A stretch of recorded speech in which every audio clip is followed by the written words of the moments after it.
trying to be really delicate, because if we move it too much, they'll just fly away.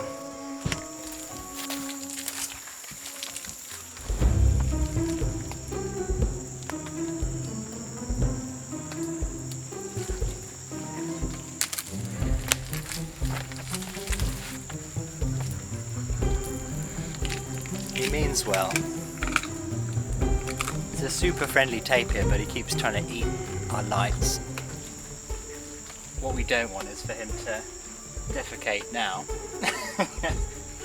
But I'm not going to stand by his butt, because you know what will happen.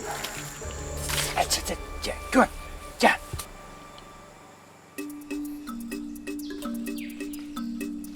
What camera are you filming?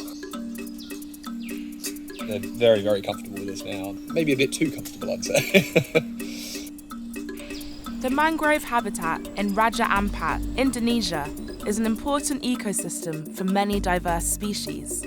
It's full of all sorts of weird and wonderful creatures. On a boat packed with equipment every day for 5 weeks, the Planet Earth 3 team head out to film a predator, hunting with an amazing and unusual technique. The Archerfish. So I'm just about to jump in the water and check whether there's any archerfish around. They can be quite timid, so we're hoping that there's some big numbers of them in there. But despite the big numbers, it doesn't mean it'll be easy. Archerfish are a very challenging fish to film. They're small, they move erratically, pretty shy, so they don't really like the camera being turned on them. They often move away. So it's really a game of patience and perseverance. These fish have developed an incredible specialism, which means, unlike most fish, they can hunt above the surface of their own watery world. They can spit water very, very accurately and knock down insects, crabs, snails, anything they can see on the mangroves. Filming this incredible behaviour is proving challenging, but it's not the only problem that the crew are facing. The threat of crocodiles is very real. While patrol boats keep watch, camera operator Roger Munns is employing an unorthodox technique. The theory is that crocodiles don't like being watched. So while we're filming, our fake eyes are sticking out the back of our head, and the croc will just turn away because it thinks it's being watched. Next on the list of difficulties for the crew, the weather. One of the occupational hazards of working in tropics is tropical rain. So you can have a nice, bright, sunny day one day, and the next you have this. As you can imagine, makes filming very difficult. 10 days and 5 different locations into the shoot, and the fish are proving elusive. That was tough. Very super dark in the mangroves, and the fish just weren't doing their thing. Hours later, still no luck. But then, a sign of hope. They're definitely there. There's about 8 of them. The crew rally into position. Could this be the moment they've been waiting for? We'll see how we go. Using the latest technology, the crew's camera systems allow them to film under and above the water in super slow motion. All of this is to film one key behaviour.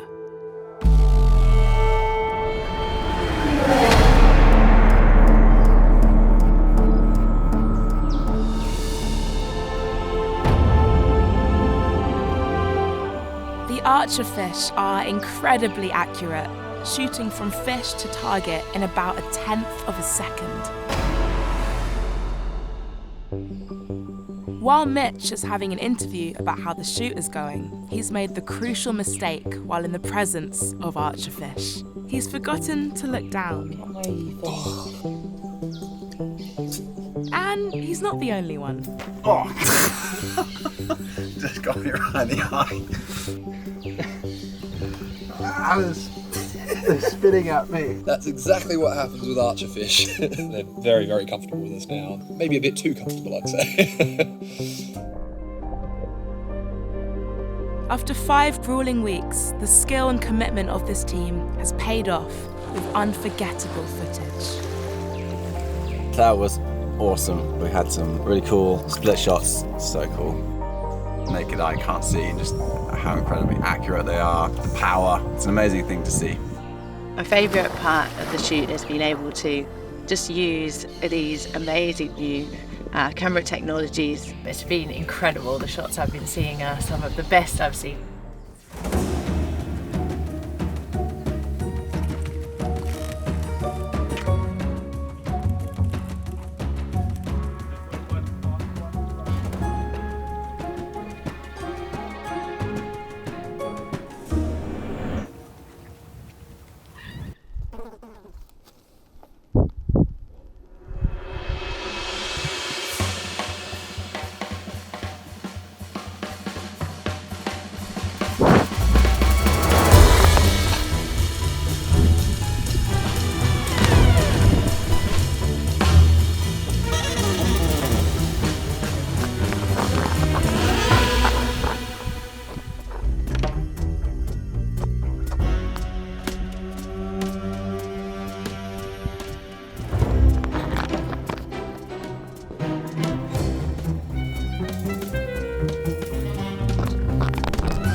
The most amount of frogs I've ever seen in my life.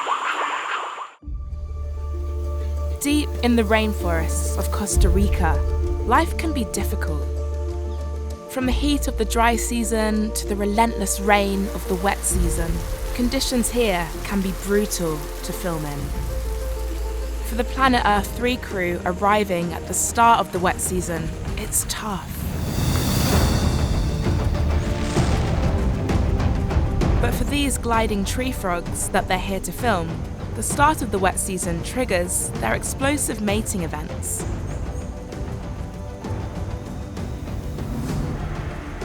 This year, however, the most important ingredient has been sorely lacking: rain. It's insane. I've literally never seen the pond so dry before. Gliding tree frogs really need intense rain. They need hours and hours of rain in the afternoon and the evening to trigger their breeding. They need to come down to the pond to breed because they need to lay their eggs over a water source. So what we have to do now is just wait for the rain and wait for the pond to fill up and wait for the frogs. And so, the wait begins. So it's day 10 and there still hasn't been any rain, so the pond is completely dry and there's no mating. It's quite frustrating waiting every day. There's not much to do apart from just wait for the frogs to arrive, wait for the rain to arrive. It's not a cloud in the sky. I mean, it's crystal, it's beautiful, really, but not for what we want. No, I am getting a little bit concerned. Finally, 24 days into the shoot.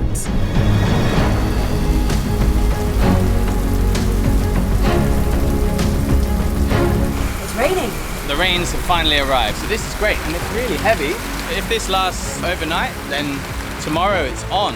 So fingers crossed tomorrow might be our day.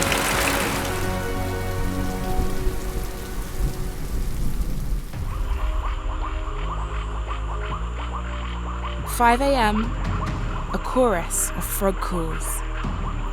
They're here. Carefully, the team make their way to the site. The pond is definitely full. Amongst calls from a plethora of frog species, including the gliding tree frog itself, the team set up, and time is of the essence. Equipment primed and in place, the shoot can finally begin.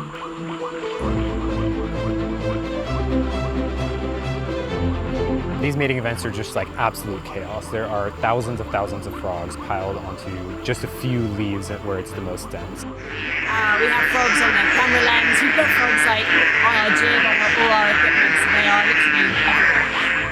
It's really an amazing spectacle to witness. The males vastly outnumber the females and scramble in search of a suitor. But large clusters known as mating balls are created by all this attention. One slip can be a one-way ticket. For these caiman lurking below, it's an easy meal.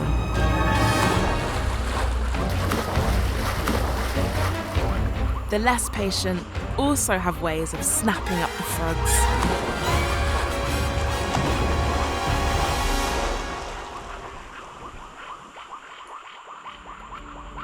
But in the leaves above, the action continues. Successful males and their partners head to a nearby leaf where the female lays her eggs, and the male then fertilizes them. Once the tadpoles have had time to mature, they emerge, ready to take the plunge.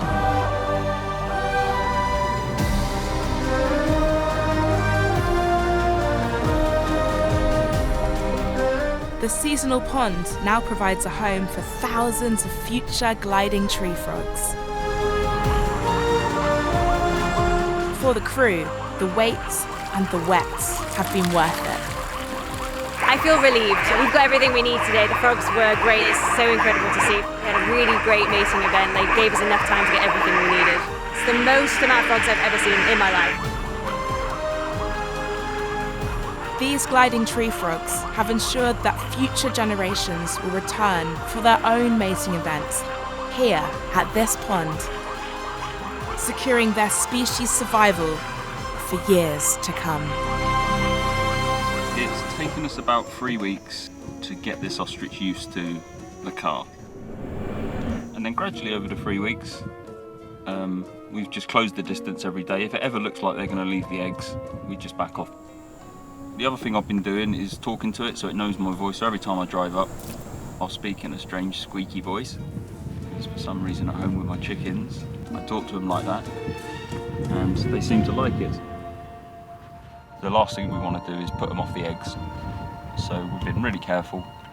And yeah, he just gets used to your voice. He's an awesome dad, like dad of the year. I think yesterday he must have sat on the egg for probably about 15 to 16 hours without a break, without water, without going off to have a snack. Fingers crossed, in the next 2-3 days, the eggs should start to hatch. We just came over this bridge and suddenly there was just wolves. It's just unbelievable. Ellesmere Island in the Canadian Arctic is a land with some of the most extreme conditions on Earth. Across the seasons, the team goes searching for the stars of the show, Arctic wolves. These incredible predators need to eat regularly, and they hunt in packs to take down their prey. The crew are here to film how they survive this extreme and changing landscape. But with Ellesmere Island being about 76,000 square miles, it's like finding a needle in a haystack. After days with no luck, the team resort to some less conventional methods. That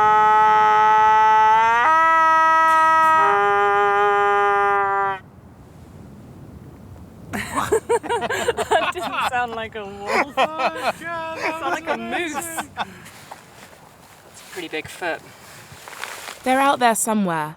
The only question is where.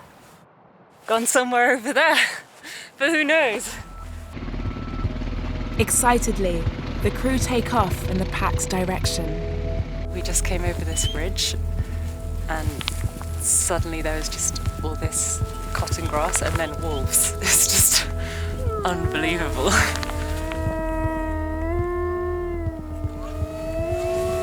A very wolfish welcome. There's one of these wolves that has a gaping hole in its ribcage. You can actually hear it gurgling and wheezing. It's a punctured lung. Unbelievable that it's still alive. Having initially not being able to locate the wolves, now the team struggle to keep their distance from these curious predators. They're just so confident.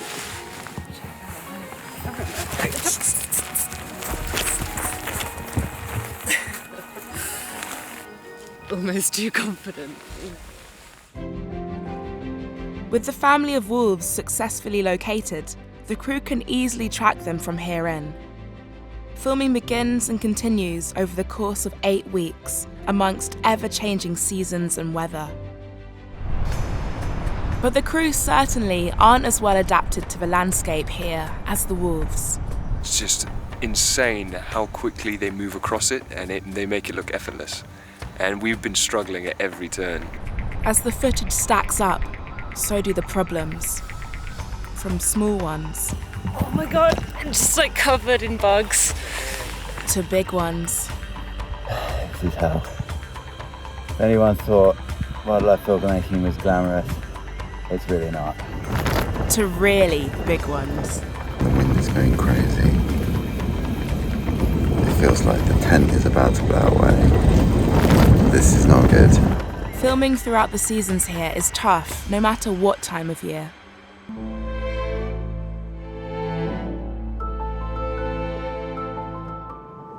As the filming continues despite a snowstorm, the crew see how the wolves sustain themselves here.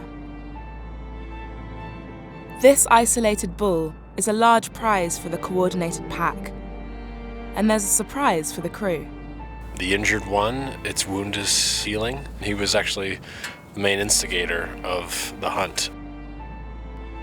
Hunting and killing the bull takes many hours, which is never easy for the crew. I feel pretty sorry for the bull. He's not doing well. It's just the way it is out here. We're just here to wait it out, see what happens. After many grueling hours, the hunt enters its final stage as the bull is slowly brought down. It's pretty heavy. It took a while. Basically, they just wore him down. It's just rough. It's hard up here. Everything's hard up here.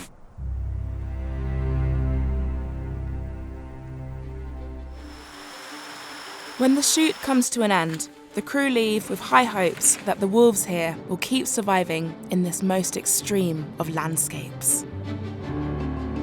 It's pretty special being able to follow these guys on their journey. It's been an unbelievable experience. We were hoping to find wolves and get close to them, but to get this close is just absolutely incredible. It's better than I could have ever imagined.